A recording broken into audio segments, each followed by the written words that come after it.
Hi, my name's Phil. I like to talk about politics, and so just before I disappear off for a longer weekend than normal, including a bit of a protest in Manchester, I thought I'd give a quick rundown of the week's spectacular events with a couple of things that I hadn't been able to talk about this week, as well as some clarifications on Johnson's latest attempts to bypass his legal duties. But first, of course, if you find yourself enjoying the video, then please click the like button and subscribe to the channel. So the start of the week, seems like ages ago for me now, was a bit of a mixed bag with the Labour conference. So they were generally announcing some interesting policies, things that would have broad appeal to the country as well. All good when gearing up for a general election. But then there was a load of fighting amongst themselves and then guilting conference into voting for a Brexit position that's going to lose us a load of core voters in the form of the Lib Dems. But then the Supreme Court came to the rescue on Tuesday and gave us something to cheer about. It was surprising, for me at least, that it was unanimous, but then it was afterwards suggested that there's probably a good reason for them to have put every effort into getting a unanimous verdict. And the reason is because the verdict, whichever way it went, was going to be political dynamite. So it was important having a unanimous verdict so that only imbeciles could possibly believe that the judgment was in any way dodgy. Anyone with a brain knows that a unanimous decision is a pretty sure thing. And the news just kept on coming. Later the same day, moves were finally begun to impeach Donald Trump.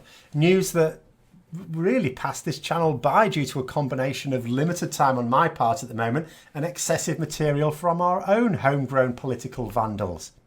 Which brings me on to the appalling behaviour of Boris Johnson and his ministers.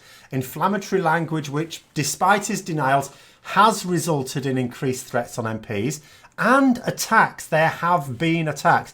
One MP, a friend of the murdered Jo Cox MP a few years ago, had her constituency office attacked.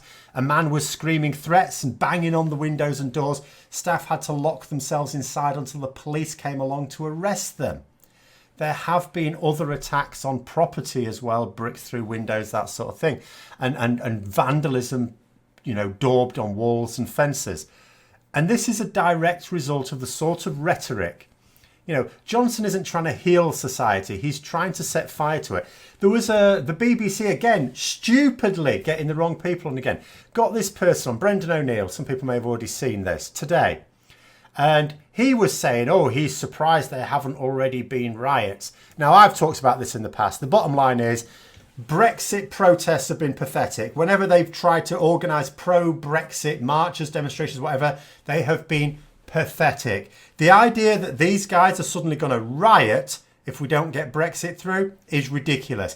If they can't be asked to demonstrate legally, why would they risk prison for this cause that they don't care enough about to go outside anyway? But this guy, Brendan O'Neill, he was saying, he was surprised there aren't any riots, really. And then he was asked, do you think there will be? And what he said was, I think there should be. This is a guy literally inciting violence. This is illegal in this country, by the way. I'm assuming the police have been called over this. I bloody well hope they have. But one notable thing, over the last few years, like I keep saying, is the pro-EU groups, huge shows of support, huge demonstrations, some of them massive, almost unprecedented. It's only the pro-Brexit groups that can't be asked to get any sort of showing. And, but the country itself obviously wasn't igniting itself because in reality, even though, there's a lot of people who will maybe vote for Brexit, there's not many that really care about it. So Boris Johnson, of course, and his cronies have attempted to take a torch to the country. Then came the news of devices to get around the Benn Act. So this was what was firing off yesterday. So the Civil Contingencies Act and the Orders of Council. So the Civil Contingencies Act ploy had come up before, so I was happy with my research already on that one. It's not a valid option for the government, and here's the bugger of not being full-time yet. So I was hit with news late last night or yesterday evening about something called an Order of Council, which can't be interfered with by either Parliament or the Queen, being used to suspend the Benn Act. So I tried to see what various experts said, but I couldn't see any outright dismissals. So John Major, who was the guy who was fearing this use, is a former Prime Minister. Now, he would have known about these devices. He would have used them himself. So I sort of went with it a bit, with a bit of a warning in the video that I don't know how credible a threat this is. So now we know a bit more. Well, I've been at work, I've been sitting on this, I'm afraid. Essentially, Boris Johnson can't legally use an order of council to suspend an act of parliament. We're all good, in fact. There is actually a precedent, something called Padfoot, that essentially says that the government are not allowed to do anything with the specific purpose of bypassing the will of Parliament. So as the Benn Act is a specific one-time law that compels the Prime Minister to do something in very specific circumstances, then the legal opinion is he has no way to legally circumvent it. But does that mean we're all in the clear and it's all back to Boris Johnson's definitely buggered? I mean, I don't know. He can try. The thing is, it would take a judicial review to stop him. And this is where there is danger still lurking. Let's say he tries to apply a device to get out of signing the extension. The courts will tell him he has erred in law. But it needs to be quick because there's a ticking timer here. October the 19th is the point at which the Benn Act comes into force. Not before then. That's when he's supposed to sign the letter. But October the 19th is a Saturday.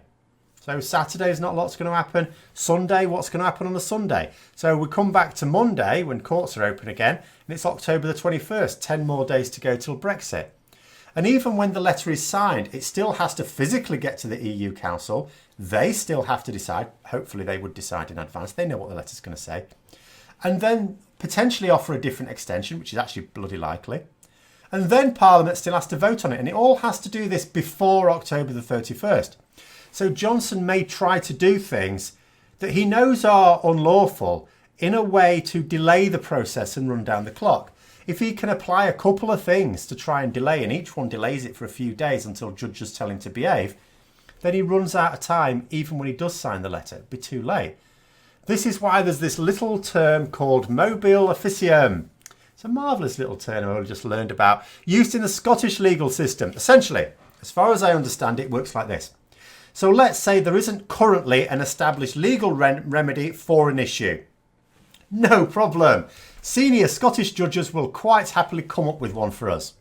It's this that Jolyon Moam QC has been pursuing for a few weeks already to make sure that Boris Johnson is utterly compelled, that we know exactly the situation, he's utterly compelled to obey the Benn Act without any attempts at jiggery-pokery when the time comes. So, in conclusion, how realistic a prospect is this no-deal Brexit by November? There are 4 aspects to this. 1, Boris Johnson cannot legally avoid complying with the Benn Act.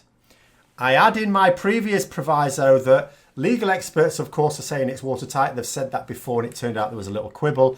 Obviously, these legal experts are sensible people. If they see a problem, they're not going to tell us because they don't want Boris Johnson to know about it.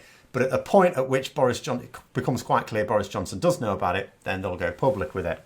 So for us legal ignoramus, we can be as sure as we can be that there is no legal way for him to bypass the Benn Act.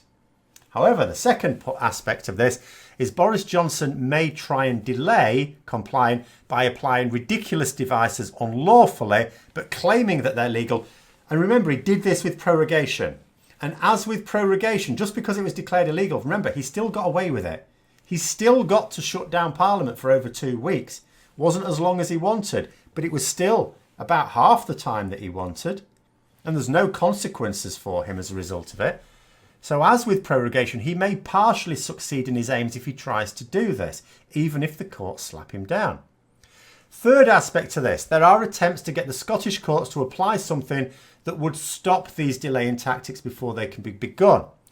Time will tell if they're successful. Remember that the Scottish Court of Session can make binding judgment on UK-wide issues. They're not just concerned with Scottish affairs, they are a very high British court in their own right. And the fourth aspect, of course, is the EU Council may just tell us to piss off and not give us an extension anyway, even after all this mess. Or maybe even because of it. This is unlikely, however. We have not had such language recently from any of the EU member states. And in addition, there was potentially a symbolic vote in the European Parliament recently, which voted overwhelmingly to say that we should have an extension. Although it is true that the EU are now becoming more convinced that we will definitely leave without a deal, That doesn't necessarily mean that it has to be now. So I don't think that fourth aspect is too much to worry about, but it is there. It is a real situation. But in the meantime, of course, Boris Johnson and his cabinet are going to keep up their inflammatory rhetoric. Attacks have already happened, and I have a real fear that we will have something very serious happen. You know, it's almost inevitable if this keeps up. We've already had one MP murdered by a far-right Brexiteer and an attempt on another MP's life, for which the perpetrator is now thankfully behind bars. And the thing is that in this country, we don't hide our politicians behind bulletproof glass. We expect our MPs to be fully accessible to the public they serve. This includes being out and about on the streets, without loads of bodyguards around them, in their offices, in their surgeries. They should not have to fear for their safety. To do so robs the rest of us of access to our politicians. And because of the selfish, evil actions of a very small number of undemocratic right-wing nutjobs, we may lose that accessibility to our elected representatives. Our society is breaking down, and we need to do something to combat that. But anyway, weekend time now. I'll be in Manchester on Sunday, so next week I'll be a little later into it than I normally would. Roll on January when I'll have the time to do this properly. So I hope you found the video interesting. If you'd like to support the channel further, then please click the Patreon link for details. And until next time, I'll see you later and have a good weekend.